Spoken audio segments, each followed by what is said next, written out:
ஃபியூச்சர்ல என் குழந்தை அப்பா தான் வேணும்னு விருப்பப்பட்டானா அப்போ அவன் போய் பார்த்துக்கிட்டோம், அவ்வளவுதான். ரொம்ப திட்டவும் முடியல. ஒரு அளவுக்கு மேலே வேணா வேற ஏதாவது வார்த்தையை பேசி விட்டுருமோன்னு வேற பயமா இருக்கு. ஒருவேளை 18 வயசுல அவனுக்கு அந்த ரியலைசேஷன் வருதுன்னு வச்சுங்களேன், அவனுடைய ஹோல் சைல்ட்ஹுட்டை இழந்திருப்பானே.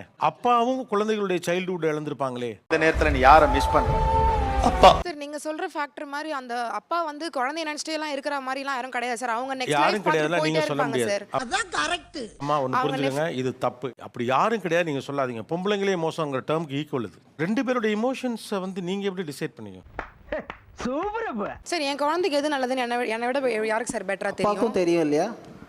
அப்பாவுக்கும் தெரியும் இல்லையா குழந்தைக்கு எது நல்லதுன்னுட்டு? கரெக்ட், உண்மை. என் குழந்தைக்கு எது கரெக்டா இருக்கும்னு எனக்கு தெரியும். ஏன்னா டே டு டே லைஃப்ல நான் தான் அவங்க கூட டைம் ஸ்பெண்ட் பண்றேன், நான் தான் அவனுக்கு எல்லாமே பாத்துக்கிறேன். ஓ, அப்படி ஒரு வியாதி அவனுக்கு. ஒரு சொந்தக்காரங்க மாதிரி வந்து எட்டி பார்த்துட்டு ஒரு நாள் போனா அந்த குழந்தை என்ன பிடிக்கும், அதுக்கு என்ன சாப்பிட பிடிக்கும், அது எந்த டைம்ல கூட தூங்கும், இருந்தா தானே உங்களுக்கு எதுவுமே தெரியும். தெரியாது. எதுவுமே தெரியாம நீங்க எப்படி டிசைட் பண்ண முடியும்? இதெல்லாம் தாண்டா பேராண்டி கால கொடுமை. தனியா நான் வளர்த்தா நான் நல்லா வளர்ப்பேன்ற கான்ஃபிடன்ஸ் என்கிட்ட இருக்கு சார். அந்த இல்ல நீங்க தனியா வளருங்க, கான்ஃபிடன்ஸ் நல்லா வளருங்க.